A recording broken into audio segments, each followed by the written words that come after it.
All right, all right. I'm Peter Alessandria, and for the next 90 minutes, I invite you to be bigger than you think you are.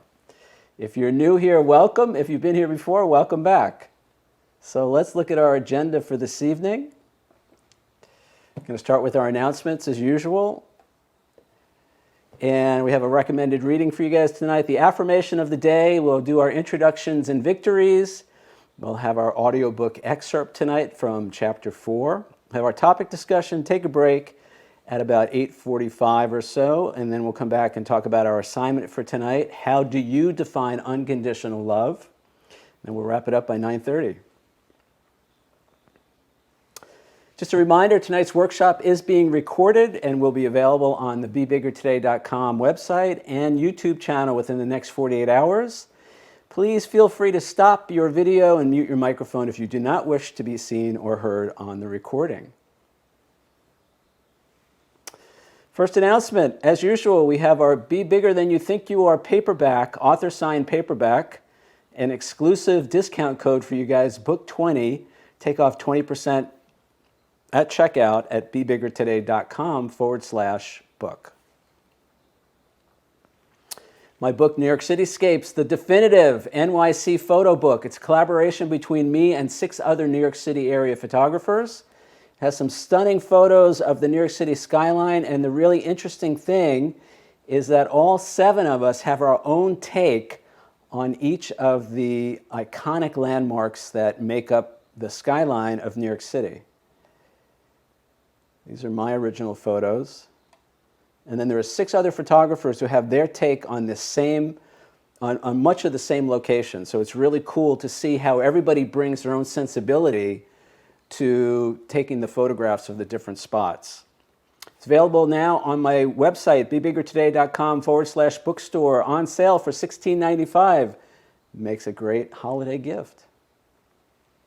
Speaking of great holiday gifts, we have the Be Bigger Than You Think You Are audiobook. Still working on it, but there is a light at the end of the tunnel, and I'm hoping before the end of the year, maybe even sooner, this will be done. Available for pre-order now at $9.99. That's almost half off the regular price.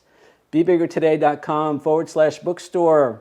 And if you don't love the audiobook and if you don't love, or the paperback, just let me know. They come with a full money-back guarantee. I'll just send you your money back. No questions asked, although I know you're going to love them.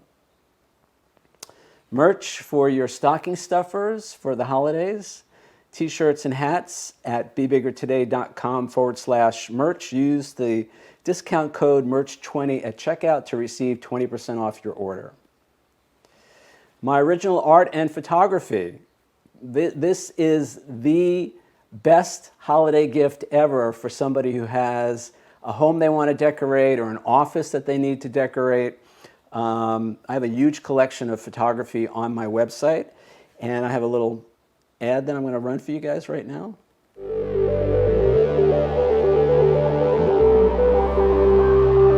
Peter's photos and abstract designs are uniquely beautiful, one-of-a-kind works of art. These gallery-wrapped canvas prints are set in a contemporary shadow box floating frame and will enhance the beauty of any home or office. Available in 4 different sizes, each piece is professionally framed and comes complete and ready to hang. Frames are available in your choice of black, white, or brown, and each is signed by the artist. Peter's original art and photography will make a great gift for a client, for yourself, or someone you love. Order yours today.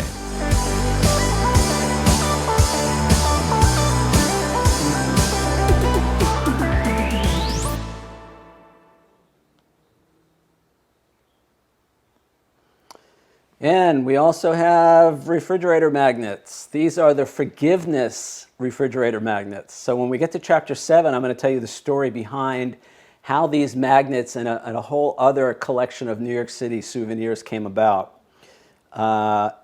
It's a very interesting and compelling story. But anyway, these refrigerator magnets are my original photos, and I have a whole collection of them on the website. Again, bebiggertoday.com/merch. For those. Finally, I'm available for one-on-one coaching. So if you're a creative person, you're a writer, photographer, artist, or just a regular person who wants to move ahead with their lives in one or more areas, I'm available for one-on-one coaching, or if you work at a company or have a company and you would like me to speak to your management team, your sales team, your human resources department on how they can be bigger than they think they are, I'm your guy. Go to the website, bebiggertoday.com, shoot me an email, we'll set it up. All right, so let's start with tonight's recommended reading, The Science of Mind. Now, for anybody who's familiar with religious science, this is the kind of foundational text for that. Not to be confused with Scientology, that's something entirely different. Science of Mind was written by Ernest Holmes. It was published in 1926, and Ernest Holmes was, this is all part of the New Thought movement that happened around the turn of the century, the 19th century. And there were other, like, if you're familiar with Unity Church, that's another kind of offspring of the New Thought movement. But this book in particular, now I read this book. This book is 800 pages. I read it cover to cover 4 times. And this was before they even had, this was back in the 80s or early 90s, before there were audiobooks. And I actually sat and read it. Very compelling. Science of Mind is a crystallization of the power of our thought, combined with the spiritual power that we all have within us. So what attracted me, I think, was I have been for, as I said in my book, for like 30 years, I've been on this kind of journey to explore, to learn more about spirituality and life in general. And I was very interested in the mind-body connection. I was very interested in harnessing the power of belief, the power of the mind to create our lives, which we're going to talk about in a minute. And then the Science of Mind, Ernest Holmes brings in the idea that we have a higher power. We have a source that we can tap into. You know, there's something greater that we can actually use to create the lives that we want. And in fact, we don't really do anything on our own. You know, our source is with us and within us at all times. And what we want to do is learn how to harness the power of that source to create the lives that we want, to help other people, to do great things in the world. So I highly recommend this book. It stands on its own. You don't have to, attend. Actually, they do have there's a whole network of centers where they talk about Science of Mind. It's called the Centers for Spiritual Living. You can find out more at that website that I have listed there. And so if you're looking for an alternative spirituality, power of the mind and all of that, this is a great resource. So check it out. Now here's our affirmation for the day. All right? My life is my own and I create it. Now I have to say, for a long time I didn't believe, 1, that my life was my own, and number 2, that I was creating my life. I was convinced everybody else was creating my life for me. My life was a reaction to what was going on around me, in particular what the other people in my life were doing or not doing. And it seemed to me that I had very little control over the direction of my life. I had very little control over my emotions. I had very little control over my reactions. And I can see now that was number 1, it was just an erroneous way to look at my life and the world, but it was also a very disempowered way to live. Now, we've talked so much about taking our power back and how we give our power away to other people, to situations, and all of that. I'm here to tell you guys that it's my belief that we're all creating our lives, although most of us are doing it unconsciously, or we're doing it by what Abraham Hicks would call by default. Without any real conscious intent, without any real direction.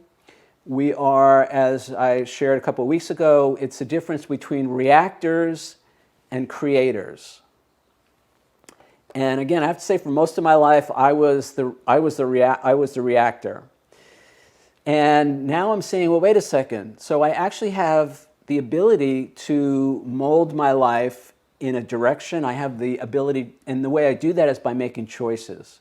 Now, we've talked all about choices, decision-making. In fact, the next chapter, chapter 5 in the book, is devoted almost exclusively to decision making and how that impacts the quality of our lives.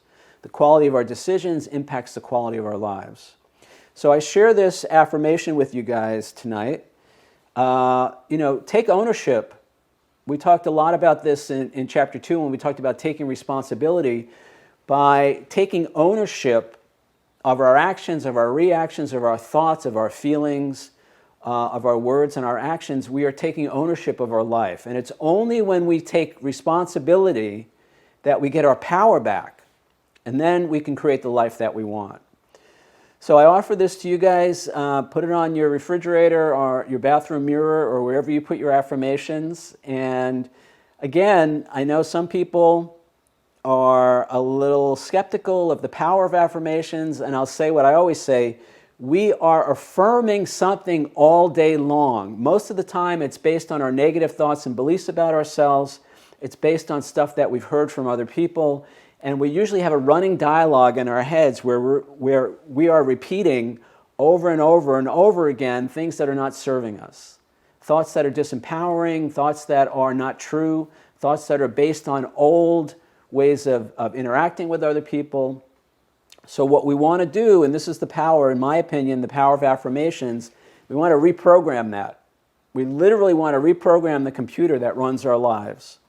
So I offer this to you guys today. My life is my own, and I create it. All right, so this is an opportunity for people to introduce themselves if you're new and you'd like to say hi, or if you want to share a victory from the past week or so.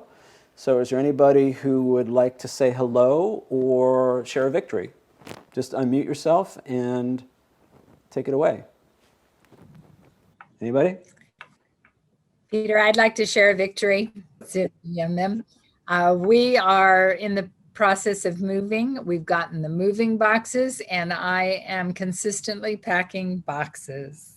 This is a victory. It's not procrastinating. Awesome. Woohoo! Well, I was just going to say, so for a lot of people, I mean, I've seen lists of like stressful situations in people's lives and stuff like that. And moving is always up there near the top of the list. So Cynthia, my heart goes out to you and your husband. You have a big undertaking ahead of you. But remember, stress comes from focusing on things we have no control over. So when I shift my focus and say, okay, what can I change in this situation? I actually bring my stress levels down because I'm taking my power back. So it's as stressful as we make it. Obviously, there are challenges, but as I always say, the problem is never the situation. The problem is always and only how I see myself in that situation. And I can always change how I see myself. So if I'm feeling stress, it must be because there's something in my mind that's saying, I can't handle this. This is going to be more than I can take. You know, something bad is going to happen. It's those thoughts and beliefs that create, in my opinion, in my experience, the emotions of stress, anxiety, and all of that. All right, great. Thank you, Cynthia. Jen, you wanted to say something. Yeah, I wanted to share a victory. So had some like overwhelming stuff, including noticing that, wow, so to get to an appointment, just some of the underneath stuff in that tangled web of mess, like, you know what I mean? I take this off and look underneath. I was like, oh, that I never dealt with doing that. And, but what I did is so it was kind of neat to see there was just way too much to like process anytime soon. You know what I mean? So just kind of that bit of, well, that's what we're dealing with. Give myself a break a bit, and I'm going to need support to do this. And then also just to look at my vision. So it was interesting that it did in that moment. I thought, let's look at my vision, because I've got kind of away moves and towards moves. And reaching out for support to do some of these things is one of the towards moves, and looking for some of the other easy wins. And no, keeping that stuff under the rug forever is not going to work, but can't deal with it all in a day either. So I was pretty impressed that I thought of my vision when overwhelmed. Yeah. Awesome. That's so cool. Yes. That the vision becomes the anchor. Yeah. Because it's so easy to get caught up in the moment, and our vision, you know, and what is a vision? A vision is who we want to be in our lives. And that goes out the window like that when the old triggers are coming at us, when we feel overwhelmed, when we see ourselves as not being able to take care of ourselves or handle the situation. So the fact that you were able to come back to, wait a second, I'm a creator, I'm not a reactor. And what does a creator do? A creator comes back to their vision and says, oh, this is who I want to be in this situation. Mm-hmm. Now I will think thoughts, feel feelings, speak words, and take actions consistent with that vision. Yeah. Beautiful, Jen. Thank you. Thank you. Anybody else want to say hi or share a victory? Dee. Peter, hi everybody, glad to be here. I have a new client. I'm super excited, and we're easing into it, so I'll have enough time to do a bunch of homework. So I'm super excited to hear that the next chapter is about helping with the decision-making process, because I have a lot of those to do. Thank you. Glad to be here. Great, thank you, Dee. Thanks for saying hi.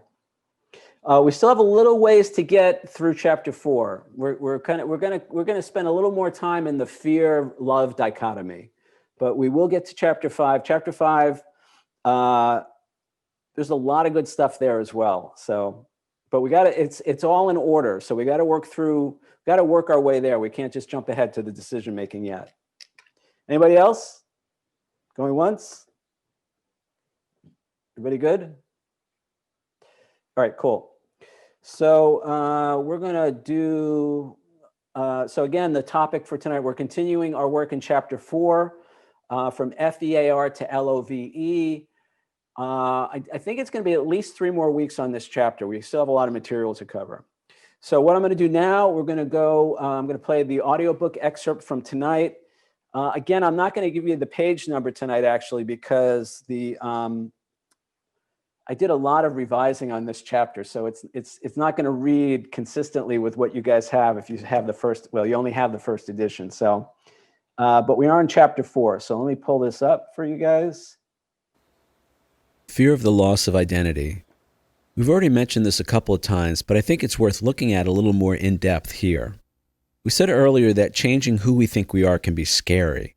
Our life may be a mess, but we're still resistant to doing what needs to be done to change it. This could be because we're uncomfortable moving towards the unknown.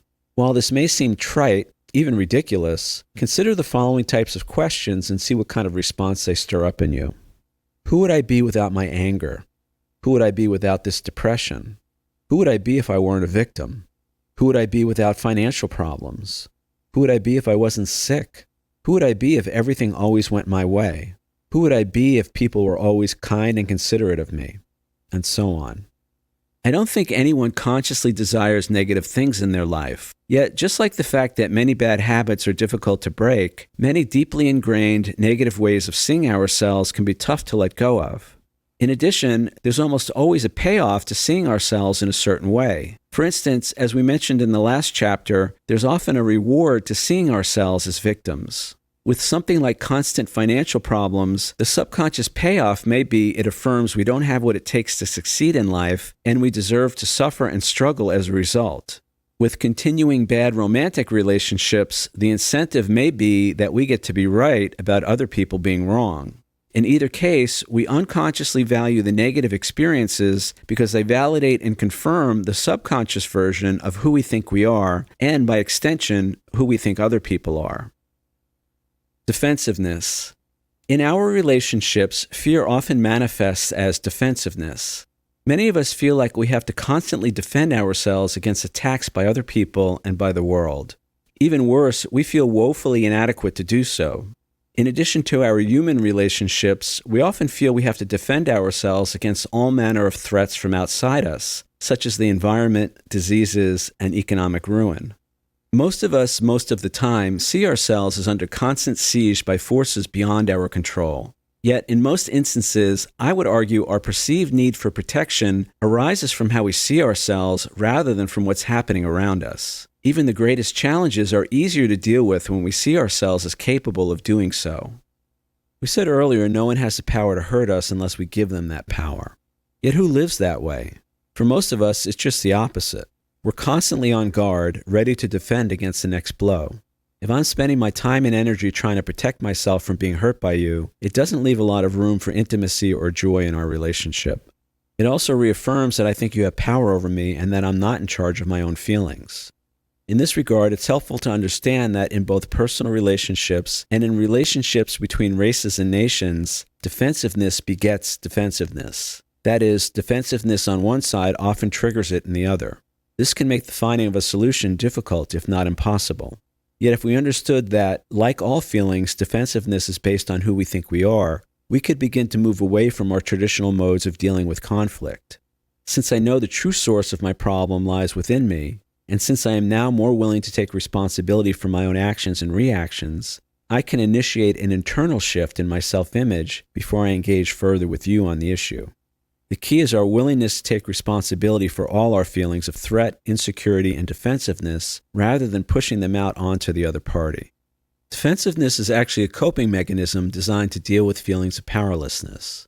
For instance, in my own life, I was conditioned from an early age to expect criticism. Since I had no positive tools to deal with someone else's disapproval or shaming, defensiveness became one of my mainstays.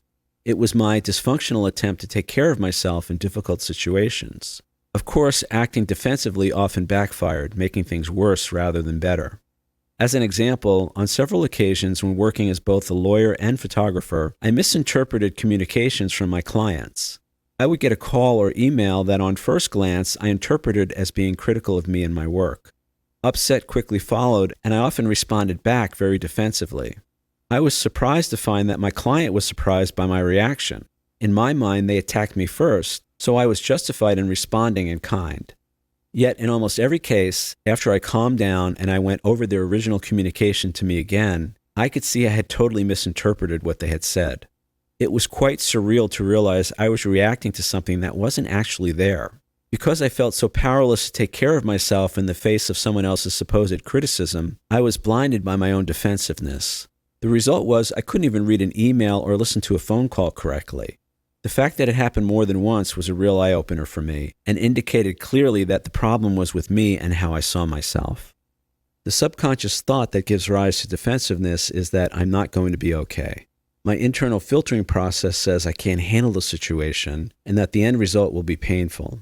Accordingly, when I shift who I think I am and consciously choose to see myself as being able to take care of myself, this goes a long way in diminishing fear and thus defensiveness. As I change my idea about myself to something more positive, I react less and respond more. I also don't misinterpret other people's communications or question their motives. And today, if I'm in a situation that actually does require me to defend myself, I'm better able to do so because I'm not starting from a place of fear or vulnerability.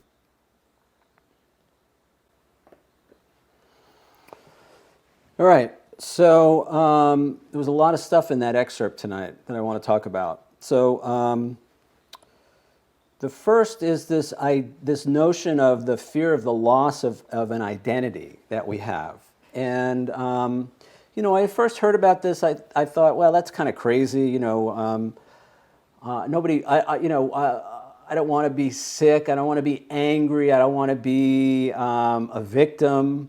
I don't want to have financial problems and all of that. But the thing is, there's this subconscious program. Now, I'm not a psychologist, so take what you like and leave the rest on this. But this is based on my observations of myself and other people. A lot of time in therapy, a lot of time in 12-step rooms, a lot of time working with people one-on-one in situations. And it seems to me, and again, I just speak for myself, there is this subconscious program that's running, and for me at least, I can see that I carried a lot of this baggage into my relationships, my adult life, my adult relationships, without even being aware that that's what was going on. And not only is it how I see myself, who I think I am, but there becomes this identification with the identity. That's who I think I am. I think that I'm unlovable. I think that people are not going to like me. I think that I can't take care of myself. I see myself as a victim. And then what happens is the whole world has to fall in alignment with that. There's there's so much evidence out there now. You may have heard of the Pygmalion effect, I think it's called, or the Rosenthal effect. We'll talk about that another time, but the gist of that is that life falls into alignment with our expectations for it. Our expectations, which are just beliefs, thoughts and beliefs that we have about life falls into alignment with that. Everything lines up to be congruent with that. And so when I see myself in a certain way long enough, that becomes my identity. Now, when we begin to do this work, it could just be therapy, it could be whatever you're doing to change how you see yourself, that identity becomes threatened. That identity that we have, suddenly we begin to question that. And I mentioned last week we talked about our ego, the ego. We're going to talk about the ego again when we get to chapter 6. But the ego is that part of our psyche, of our mind, of our consciousness that identifies with these different identities that we've created for ourselves. And so, it was very telling when I first started doing this work and I asked some of these questions, which again you heard in the reading tonight. Who would I be without my anger? Who would I be without this depression? Who would I be if I weren't a victim? Who would I be without financial problems? Who would I be if I wasn't sick? Who would I be if everything always went my way? So what we're doing is we're rearranging our psychological order, we're rearranging our mental house, and it becomes threatening to the ego, especially when we begin to question these beliefs that we have about ourselves. That's when the doubt comes up, and that's when people stop doing the work. That's when people stop going to therapy. That's when people stop reading the books, because there's this threat to their underlying identity. And it literally becomes a situation where, I don't know who I would be. If I'm not this person that I think I am, then who the hell am I? And that's actually a really good question. Who do you think you are? We're going to talk a lot more about that as we go. And my next book is actually going to take that question to the next level. But that's going to be next year, or maybe 2 years. So who the hell am I? If I'm not all these things that I think are true about me, then who the hell am I? Now, the problem with that question is it's very threatening to our subconscious, it's very threatening to the ego, and it generates fear, because it's suddenly we're stepping into the unknown. As I said in the reading tonight, I may be miserable and my life may be a mess, but at least I know what to expect every day. It's the fear of the unknown. Who would I be if I wasn't all those things? That really does generate, we take away the certainty that we think we have, the predictability that we think we have in terms of who we are and how our life is going to unfold. That, in my experience and my observation, that can create fear. And fear is the primary source of resistance. So if I resist doing what I need to do to move my life forward, if I resist doing what I need to do, whether it's, like I said, therapy or 12-step or self-help or whatever it is, if I resist that, it could be that there's this underlying fear of losing my identity, of losing who I think I am, and then not knowing who I would be, and not knowing what comes along with that. Now, it's actually, if you read a lot of spiritual material, that's actually a great place to be, to not know who you are, to not know what's coming next. But for the human psyche, for the ego, that's very threatening. And there's a natural push against that. Now, this may not apply to any of you guys, and I'm not saying it's true for anybody but me, but it was surprising to me when I started to look at this. So I'm offering it to you guys now to begin to kind of ask, and it may be different questions. These are just questions that applied to my life. You may have your own questions. But I'm offering this to you as another tool in your toolbox and another way to gauge the resistance. We want to be aware of when we're resisting moving forward, when we're resisting making changes in our lives that we know we have to make, when we're resisting doing something that is obviously in our own best interests, and yet we still can't send in that application or fill out that form or call that potential client, or it's obvious to everybody, including us, that that would be the right thing to do, and yet we can't bring ourselves to do it. So this may be part of it. And again, you know what? It may not apply at all to you. So you have to decide for yourself if this is true. But again, for me, it was very interesting when I started to look at this question, or this idea, the loss of an identity. Now, hand in hand with this is the idea that there's a payoff. I don't know if it was Freud. There was somebody who used to talk a lot about, maybe it was Carl Jung, I don't know. Somebody used to talk a lot about payoffs. And in my life, this is this is something to look at when there's resistance, when we're stuck. There's a reason we keep doing the same thing every day. There's a reason we keep acting and reacting the same way in our relationships and the different situations that we encounter in life. And I would suggest that for most of us, or at least for me, it turns out that there's a payoff associated with doing that, or being that way, or thinking those thoughts, or interacting with the world in that way. Now, the payoff is not always obvious. In fact, it's often not obvious. And the payoff for me proved to be something that I wasn't consciously aware of. It wasn't, oh, gee, if I do this, I'm going to get that payoff. And it certainly wasn't what we would call a positive payoff. Now, often, this happened a lot in my client relationships, in my romantic relationships, in my family relationships, in my friendships. Oh, did I leave anything out? The payoff was I got to be right. Now, the title of chapter 6 in my book is Would You Rather Be Right or Happy? Now, that actually comes from A Course in Miracles, although they say it in AA a lot. And it's this idea that there's a part of us, and again, this is how I define the ego. This is one of the key characteristics of our ego. The ego would rather be right than anything else. In fact, the ego, there are situations where, we would rather die than admit that we're wrong. Not everybody and not all the time, but my point is there's this very strong proclivity to want to prove or show or cling to the idea that we're right. And you see this a lot when people express opinions. And when somebody offers a contrary opinion, they feel attacked, they become defensive, which we're going to talk about in a minute.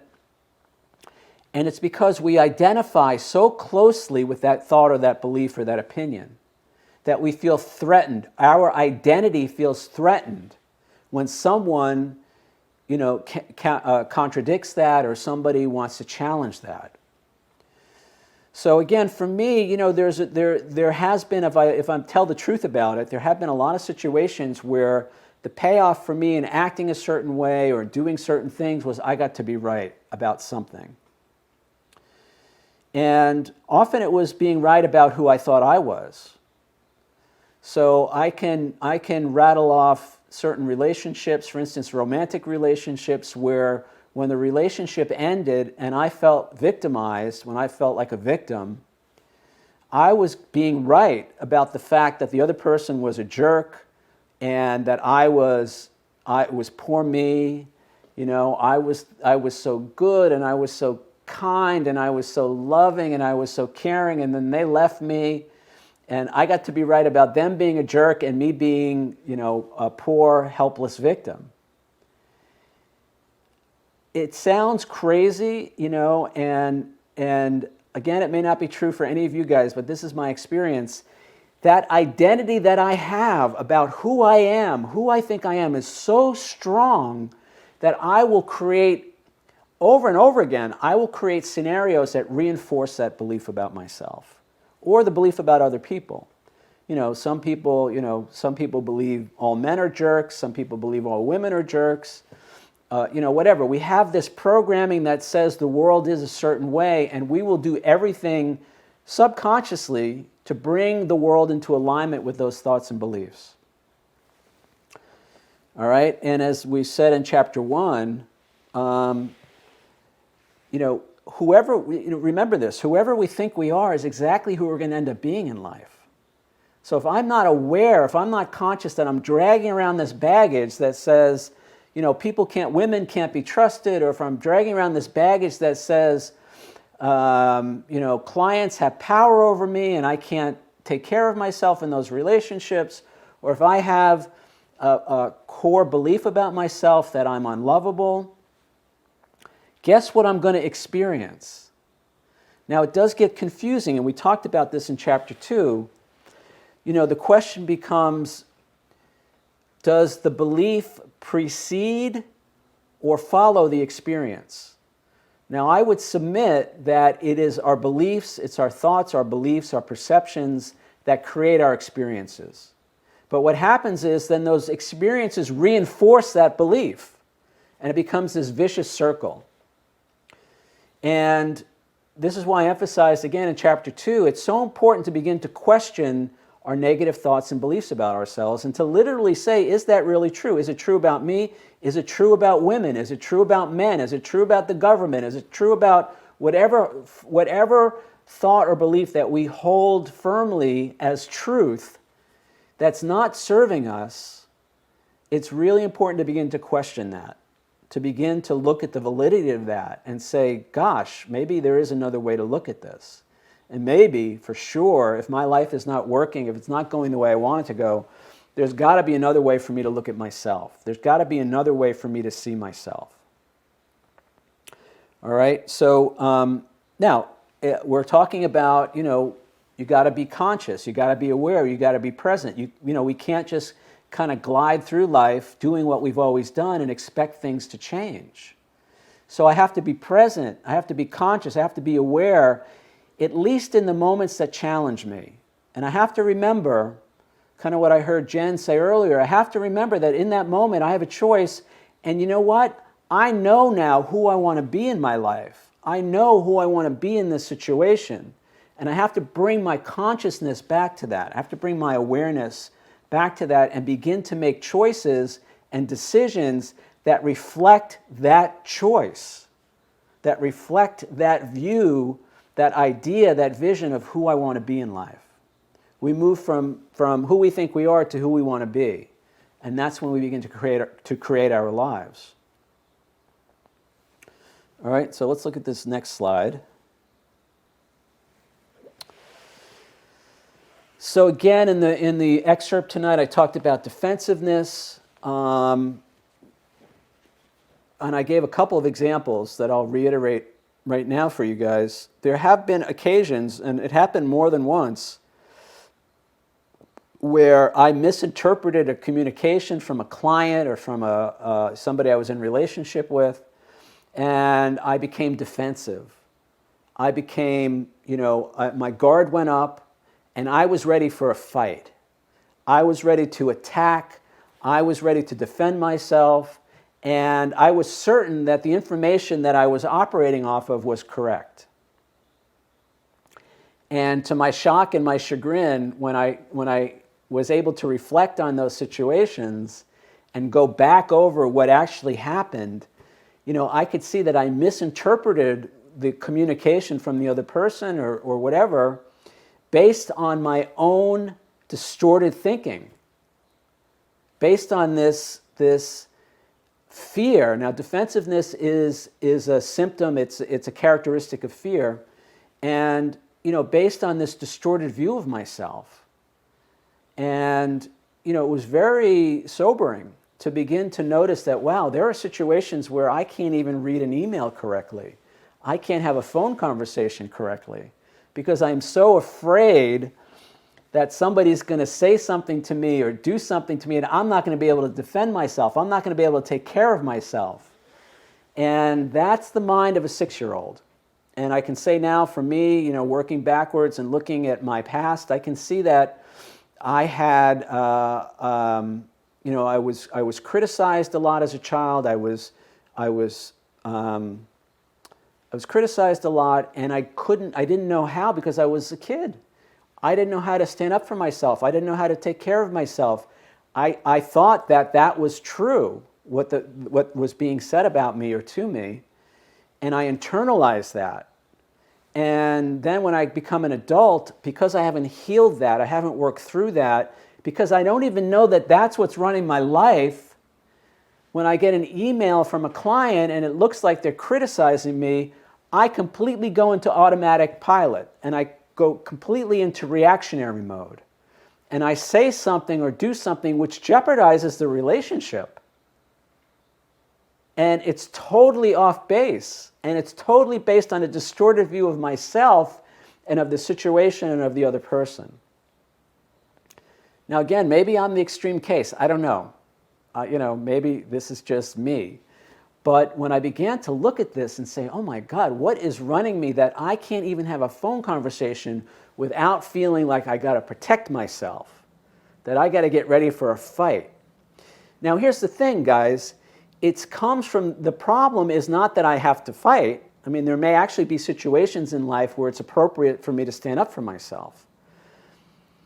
But the feeling of fear and the feelings of defensiveness come from the core belief that I can't take care of myself, that I don't know how to stand up for myself, that somebody's going to say or do something and it's going to be so painful and I don't know how to take care of myself in that situation. I perceive myself as powerless. So it's this powerlessness or helplessness. That has to be changed. And I can tell you from my own experience now, as I've changed how I see myself, when I begin to question, am I really powerless? Am I really helpless? Do I not know how to stand up for myself? When I began to question that, when I began to say, you know what, I'm not 6 years old anymore. I have tools. I have awareness. I have knowledge. I'm an adult. I do know how to take care of myself. Now, I don't misread emails anymore. I don't misinterpret phone conversations. I may not understand something, and it's okay for me to say, hey, I need to get some clarification. I'm not sure I understood what you just said. Can you please clarify for me what you mean? As opposed to, getting defensive and saying, well, you're just screwed up. You don't know what you asked for, and I did exactly what you wanted me to do, and, whatever it is. Blaming them, for my feelings and all of that. So, again, I keep saying it. As I change how I see myself, I change how I see the world. And I react differently. And as a result, I haven't misinterpreted an email in a long time. I don't have many challenges in my life in that regard. It used to be a constant thing. I had bosses who were so critical of me, and they were like they would look over my shoulder and they were always second guessing my choices, and I don't have any of that in my life anymore.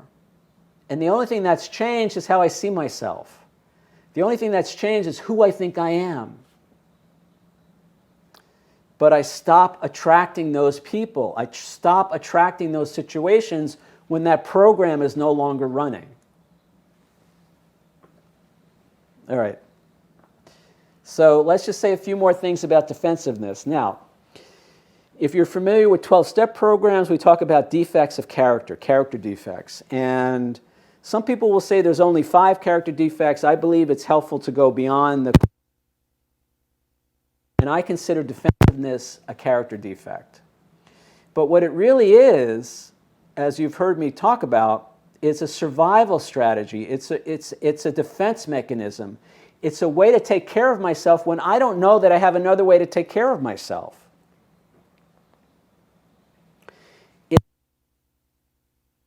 But my best, the best that I got way of navigating difficult or challenging situations in my life. So the first thing I want to do is have compassion for myself. How screwed up my thinking be that I'm a grown man. I'm in the business world, and I can't read an email without getting defensive. I can't have a conversation with somebody without feeling like I have to defend myself or fight back. So I got to have some compassion for myself. I must have had a really tough time as a kid, or whenever this, whenever this. 40 years later to be reacting as if I'm still 6 years old. So I want to love myself. I want to comfort myself. I want to say, oh my God, I'm so sorry that you had that experience and that you're still reacting this way 40 years later. And have some compassion for that, some understanding for that, some forgiveness for that. If you know the 12 steps, step 6 was we're entirely ready to have God remove all these defects of character for us. We're entirely ready to have God remove all our defects of character. And I always add to that, I will be entirely ready to have God remove all my defects of character when I'm willing to love myself in spite of those character defects. Because I judge myself for being judgmental, I criticize myself for being critical, and I hate myself for all these other things that I do, like being defensive or whatever. And I have to come back to a place of compassion and understanding and say, I'm not screwed up. I just had a really tough time at a certain point in my life, and I adopted these defects of character as survival strategies, as coping mechanisms, of ways to take care of myself, to get what I thought I needed or wanted in a situation when I didn't have another way to do that. And then I have a whole inventory. When I do work with a sponsee or when I do my own 6th step, I have a whole inventory that I do, looking at these character defects. And just in a nutshell, in the first column, I name the character defects. So let's say it's defensiveness. In the second column, I say, what does it look like in my life? And I give examples. And the reason I do that is so I'll be more aware, I'll be more present the next time one of these defects, these strategies, survival tactics comes up. So defensiveness, like I said, it might be, I feel defensive, or I feel angry, or I feel like I have to lash out at somebody to take care of myself because I feel like they're criticizing me, or they're what's the word? They're threatening, they're questioning my credibility or my skill or whatever. Column 3 is we ask 2 questions. And the first question is, how did this serve me? Because there was a time in my life, as I said, it was the only way I had to cope with difficult situations. So there was a time in my life when this particular defect of character, this particular survival strategy served me. So I acknowledge that. But then I ask the second question, and that is, what has this cost me? Being defensive has cost me romantic relationships. It's cost me financial gain, having poor relationships with a client where the client doesn't want to use me anymore for work. It's caused me to have problems in my family relationship. So there's a huge cost associated with being. So how did it serve me, and now what is it costing me? And then in the 4th column, I list what's a more functional, healthy way to deal with the issue. So as I said earlier, instead of being defensive, I can use a healthy way to respond, which is to ask a question. I'm not really sure I understand what you mean by that. Or I can set a healthy boundary and say, gee, I'm sorry you feel that way, but I don't agree with you. Or, gee, that's not appropriate to talk to me that way. And if you continue to talk to me that way, I'm going to leave the conversation. Notice I'm not fighting, I'm not defensive, I'm not angry, I'm not employing the character to take care of myself. So in that last column, I look for a healthy way to resolve the situation or to deal with the situation, to take care of myself. All right, so we're past our break time. So we're going to take a break.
All right, so hopefully this is better. Just give me a sound check. Somebody wave. It's good? All right, good. Thank you. All right, so apologies for that. All right, so let's look at our assignment for tonight. How do you define unconditional love? Now we're going to carry this topic over actually into the next 2 weeks.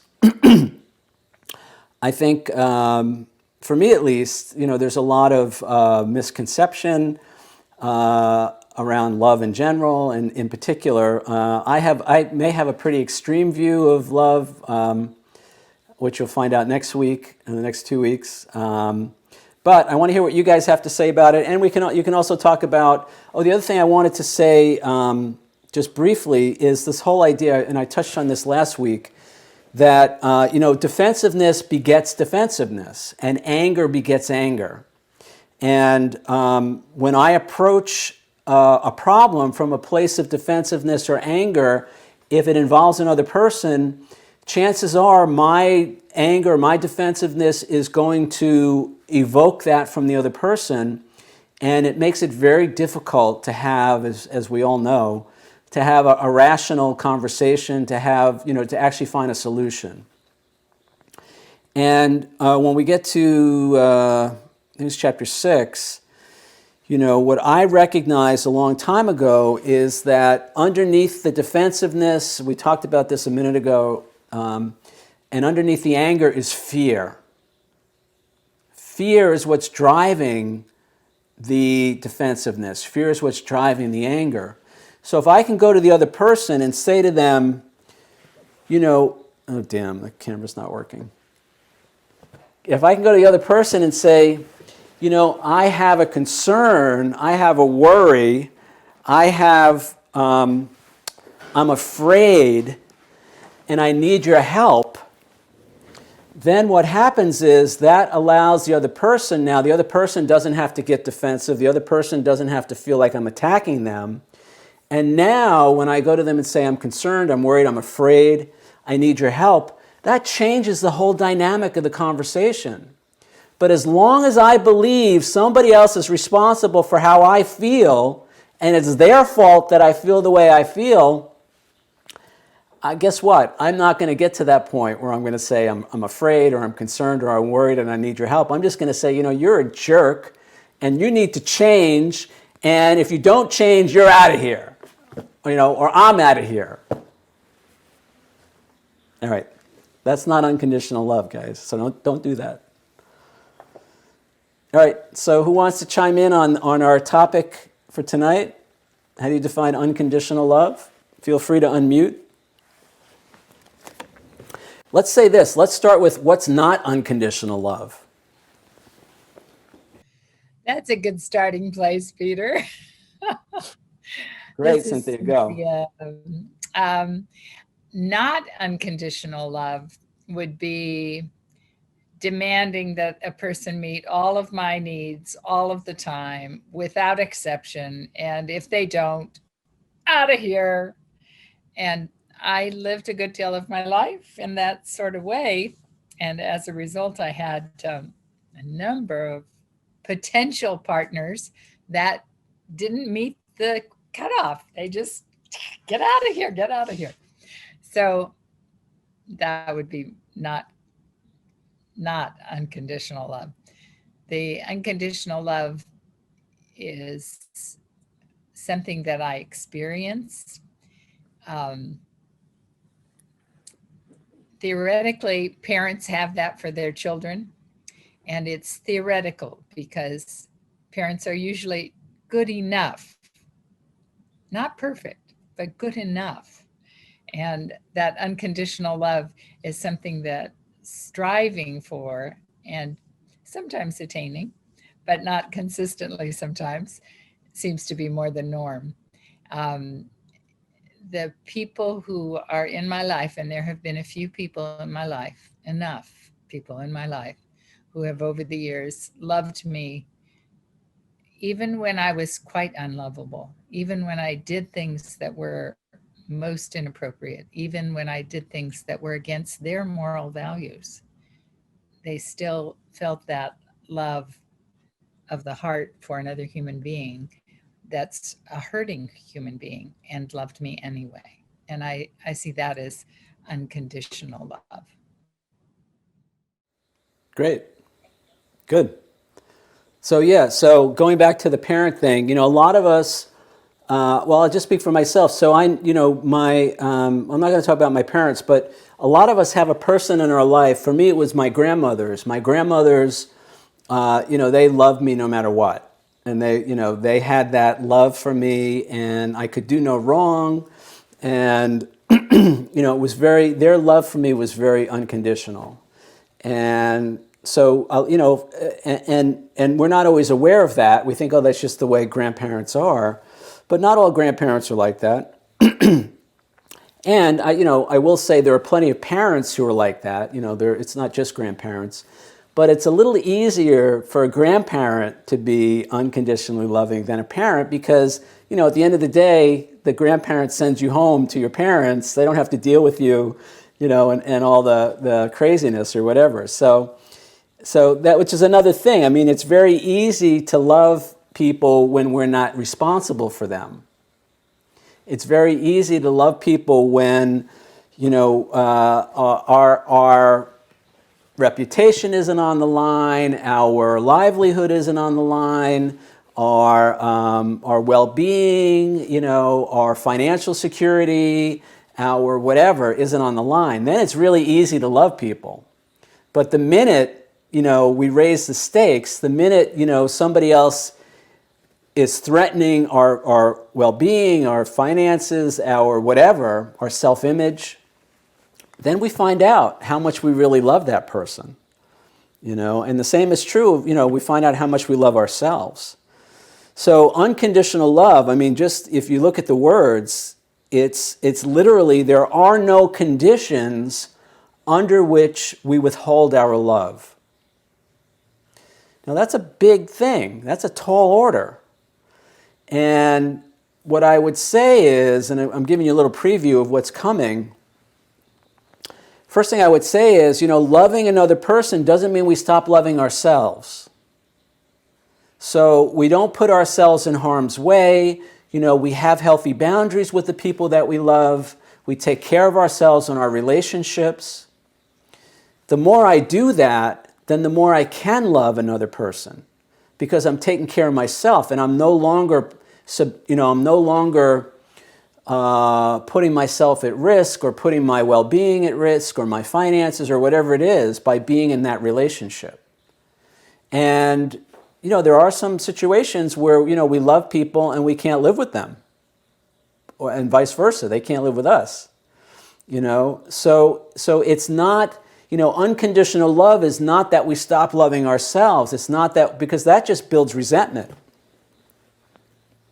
The minute I stop taking care of myself and my relationships, that's a recipe. Actually, that's how I define, chapter 6, how I define resentment.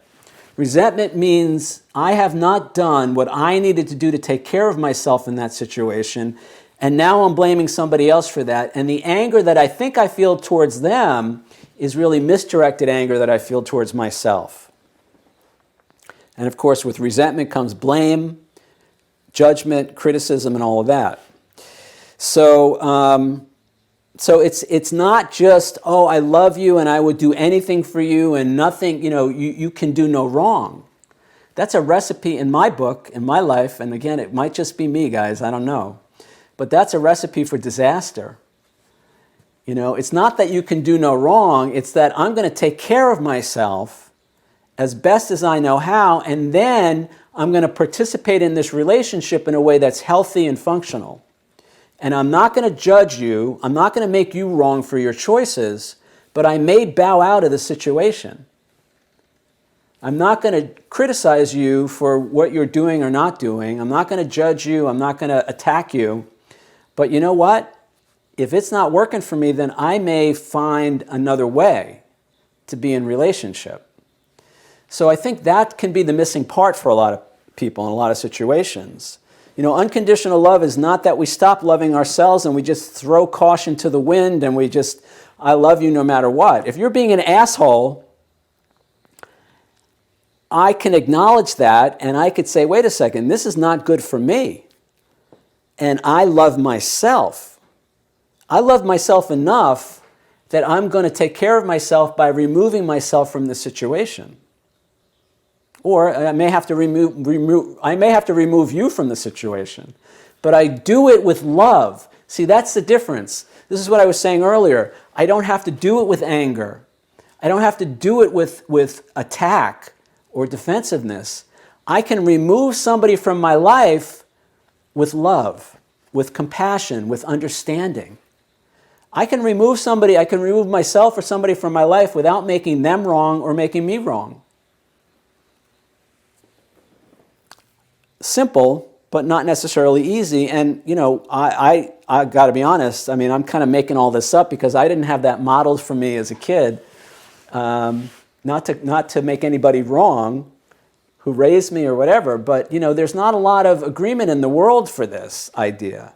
The world says, no, you screwed up and I have the right, to do whatever I need to do to straighten you out or straighten the situation out, and I'm justified in attacking you, and I'm justified in making you wrong, and I'm justified in criticizing you because you're not acting the way I want you to act, or you're not being who I want you to be.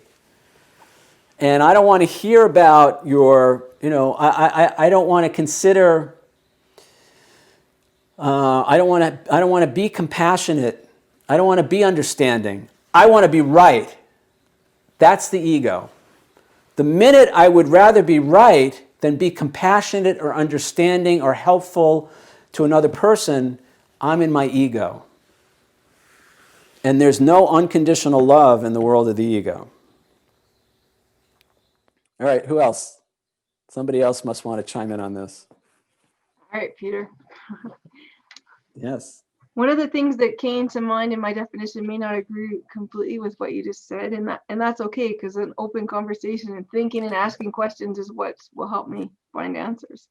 But one of the things that came to me with unconditional love is to see people's defects and still love them anyways. And part of unconditional love is to nourish and nurture, letting go of outcomes. So people are going to grow and change, and to let go of the outcome of trying to get them to change and grow in the way that I want them to, and instead to be willing to nourish and support them in wherever they're going. And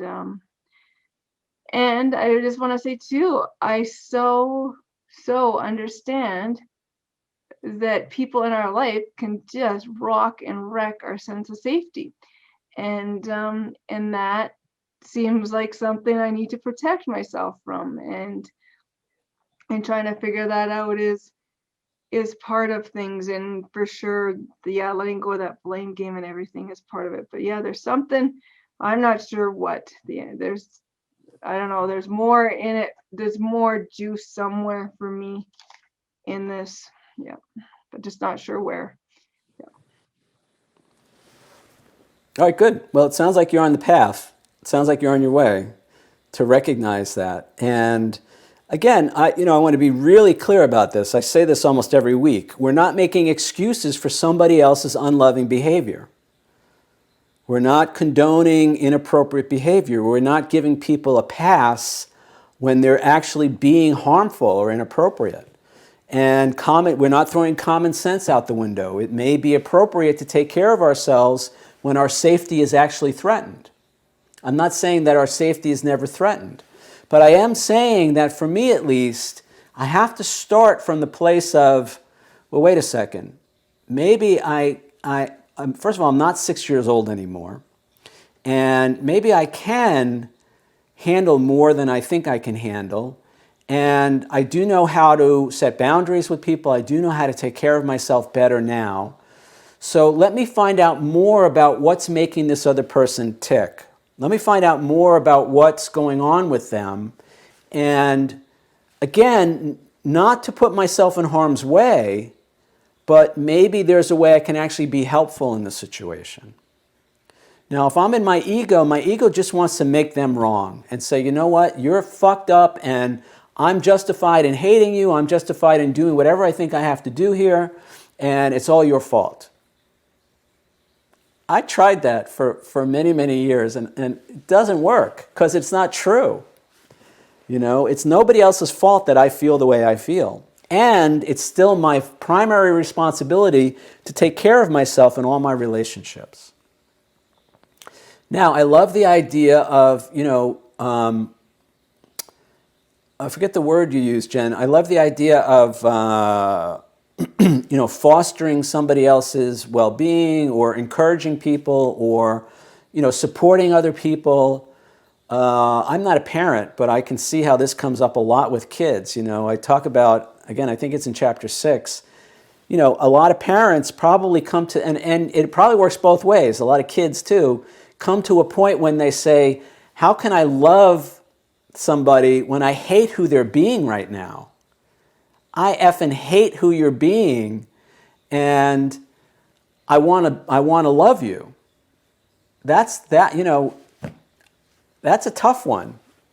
That's really tough. I mean, the people we know we love, when they're being a certain way that, and we just want to strangle them, or we just want to do whatever we want to do. And so I'm not saying any of this is easy. I'm not saying any of this is black and white. I'm not saying I'm right and I'm wrong. I've seen in my own life when I see how I would handle a situation involving children and somebody else handles that situation in a different way, and I'm like, wow, that was pretty good. I would have never thought of that one. Or wow, they really do, I want to strangle that kid right now, and they're not going there. I'm saying, wow, that's pretty good. So I don't have all the answers. This is definitely not black and white. This is, but what I want to start a conversation and say maybe the way I've been looking at it, and I think from what I can see in the world around me, the way a lot of people have the conversation or look at the problem, and this is sometimes it's not just between individuals. This could be between nations. Two different countries have been fighting for 150 years, and they go back and forth, and nobody stops and says, wow, wait a second, maybe there's another way to look at this. So it's not just us with our own family or whatever. There's a world out there where people are, we're going to fight first and ask questions later. I don't think that's serving us, especially the way the world is. Yeah, and one other today. thing comes to mind too is that so many of the things that I hate you right now is stuff that I've overcome and had to work my butt off to overcome, and they're doing and thinking it's a good idea. Like studying might be a great example. So they're not studying the way I wish I would have studied when I was a kid, and so I am going to stand on my soapbox and yell. Yeah. Yeah. Great. It's good to notice that. It is, because it's not very helpful. And it's just, so somewhere in there is that unconditional love of, we're all human. What are we going to do about this? Yeah. Yeah, now this gets into chapter 7, which is forgiveness. And A Course in Miracles says, I see in other people all that I have not forgiven in myself. So if somebody's doing something that upsets me, even though I talk about this in the next chapter too, even though I think I've handled that issue, if I'm still upset when I see it in somebody else, I still got work to do. I'm still seeing an unhealed part of myself. There's something about that person being what they're being or doing what they're doing. If it's triggering me, see, here's, said this in chapter 2, we got to own our buttons. To say, well, you push my buttons, I got to own, they're my buttons. So I got to start owning those buttons. And then I say, oh, so if I'm upset, if I see somebody doing something and that upsets me, chances are pretty good that that's an unhealed part of myself, or it's a part of myself that I still judge myself for, or criticize myself for, or haven't accepted in myself. I don't make other people wrong for something unless I'm still making myself wrong for that. So, well, it's great but I got to be aware of that. See, I just think that you're a jerk. So, you're this or you're that, and you shouldn't be that way. And, I handled that a long time ago. Get on board, pal, get with the program. And if I'm reacting strongly, if I'm reacting in any way other than trying to be helpful, if I'm reacting in any way other than being compassionate and understanding, then I still have work to do.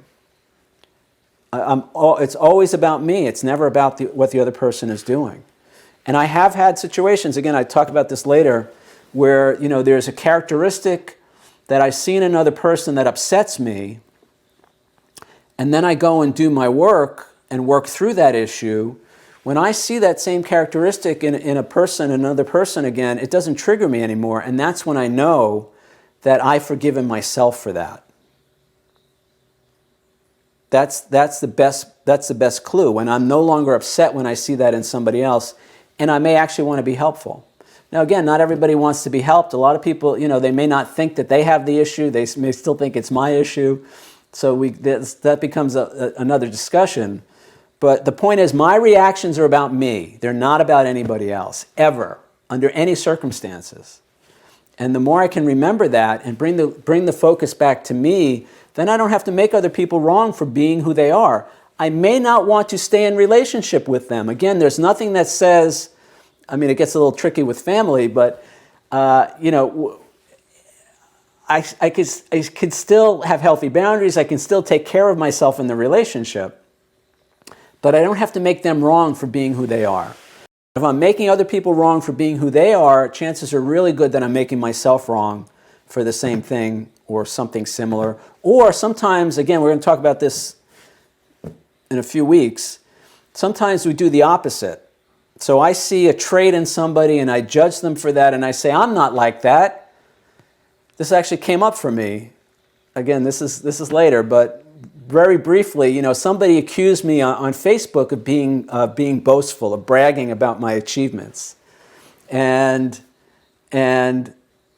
I was like, well, no, I'm not. I'm not. No. And then I thought about it, and it turned out that person was probably right in that situation. But what was interesting was, I know that person, and that person had gone to the other extreme of excessive humility. This person, very accomplished photographer actually, never talked about his achievements, he never talked about his accomplishments, and when I dug a little bit and found out more, he actually was, and so his response was to go to the opposite extreme, never talk about himself. Now, I don't know if that's right or wrong, that's a choice, but I could see that my boasting triggered that in this other person, and I've seen it in myself. So I don't even have to use him as an example. I've seen it where I go to the other extreme and I say, well, I'm not like them, so I must be right and they must be wrong. And then it's like, well, wait a second. It's really the same thing at the other end of the spectrum, and I'm blaming them because I don't allow myself to act that way. I have a whole process in chapter 5 about this where it has to do with archery, believe it or not. So we'll get to it. All right, great. Thanks, Jen. Who else? Actually, it's almost 9:30. Who else? Hey, Peter, it's Edie. Dee Dee. Hey, I want to just touch on this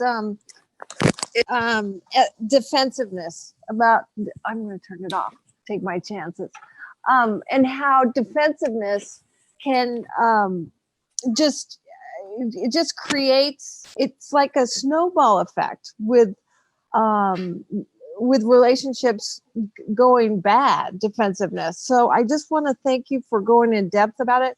And I can tell you the two people that were very, very close to me that I had to kind of step away from, it was because their defensiveness triggered upset me, because I guess because I'm so defended that I couldn't stand their defensiveness. It was crazy making. And what I know to be true is that this particular step-by-step healing process that you're taking us through is the answer. I know it because I've studied this stuff for a really long time. I just keep forgetting when I get stressed. If and when I get stressed and I don't have my ground, then all that other stuff that happens out there becomes more important than, the love that I have for another human being or even for myself. And so I'd much rather be grounded, unstressed, and coming from the love place. So thank you. Pass. Thank you, Dee Dee. Good. And that's one of the reasons I suggested, we have an opportunity to do some advanced planning. So if we know we're going to be faced with a difficult situation, we whatever we need to do, so we're ready. So we don't go to that place of defensiveness, so we don't go to that place of reacting and all of that. So that's a tool that we have now where I know, I've said this a few times now, if I know I'm going to have a difficult meeting or phone conversation or whatever, I'll call somebody, a friend, and say, look, I need to role play. I want you to be this person, and we're going to have this conversation, and I want to go through the whole thing. So when I actually meet with this person, I'm ready. And I'm more present. Remember, we want to be present. We want to be in the moment. We don't want to be reacting from our past childhood experiences or our past adult experiences. Unless look, there are people who react in a positive way. There are people who are trained, paramedics and first responders. I mean, they're trained so they do react, but it's in a positive way. But a lot of preparation went into that. So what we want to do is we want to become the first responder in our own life and be prepared, be ready. Don't just walk into a situation and be blindsided and then say, what the hell happened? Good, Dee Dee, thank you. Anybody else? All right, so we'll play the song again, 3.5 minutes. Again, if you're at home watching the replay on this song is Love My Life by Robbie Williams, available on iTunes, Amazon Music, and all of that. I can't actually play it on the replay because of copyright issues, but I will play the lyrics on screen, and they're great, in my opinion, great positive reprogramming affirmations that we can use. So I'll play the song, we'll come back for our final goodbyes.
All right, guys. So that's it for tonight. Anybody want to say anything before we go? Everybody have a happy Thanksgiving holiday if you celebrate. Happy Thanksgiving, everyone. Happy I- Thanksgiving. I'm I wish- thankful for all of you. I wish we had a disc. Peter, you should sell a disc with that song that plays over and over and over and over. Well, I can't do that because that would violate copyright. And as a content creator myself, I want to respect other people's copyrights. But I am working on a meditation that you guys can download that will be really cool. So I'm still a few weeks away from that, but I'll keep you posted on that. I've been thinking about more material that you guys can use outside of class to stay on track.